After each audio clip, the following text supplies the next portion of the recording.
Welcome to the world's most famous Indian online TV station. I'm your host for today's program of the Native News Update on this Friday, June 18th, Paul DeMain. Many of the stories right here can also be found at our website at IndianCountryNews.com. Here are the news stories for the day from the Associated Press and other Native news sources. Kiowa County, Oklahoma authorities have discovered and destroyed thousands of marijuana plants, possibly worth up to $3.5 million. Sheriff Russ Tate says a tip officials received last week led them to 7,700 plants in several patches between Mountain View and Carnegie in southwestern Oklahoma. Tate declined to reveal the exact location, and no arrests have been made. Tate says his office got a call about marijuana growing on a farmer's land that is under jurisdiction of the Bureau of Indian Affairs. Tate says the plants were found near an area where 1,750 plants were found last year.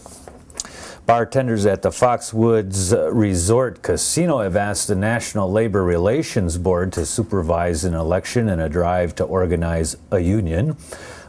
Brian Petronella, president of Local 371 of the United Food and Commercial Workers, said this week the union wants to represent about 360 bartenders, beverage servers, and others at the casino in eastern Connecticut.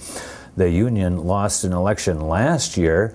Petronella blamed rules imposed by the Mashantucket Pequot tribal nation, which operates Foxwoods. He said workers who did not vote were counted as a no vote. The union now wants an election supervised by the National Labor Relations Board, which does not count votes not cast. Foxwoods says Mashantucket Pequot labor relations law provides a fair process for employees to select union representation and that tribal laws should apply. Senator Byron Dorgan says he has introduced a bill to help create jobs on the nation's Indian reservations. The North Dakota Democrat says the legislation would improve access to investment capital and remove roadblocks to tribal participation in federal jobs programs. Dorgan said some of the highest unemployment rates in the nation are on reservations. He says it's a chronic problem. Dorgan is chairman of the Senate's Indian Affairs Committee.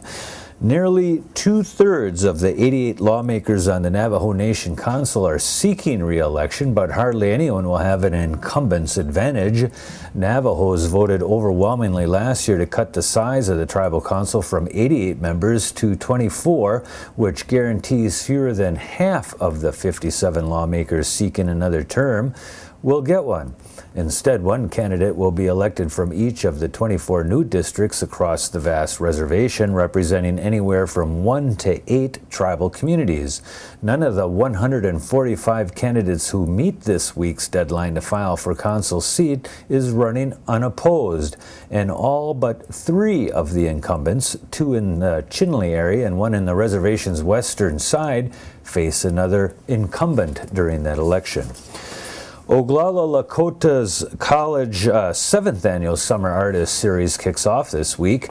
The event will run this week through September 4th at the school's historic center about 6 miles southwest of Kyle. It will feature work from a dozen Oglala Lakota artists to promote public awareness of the arts of the people on the Pine Ridge Reservation and surrounding area. The series receives funding from the South Dakota Arts Council, the State Department of Tourism, and State Development and National Endowment for the Arts.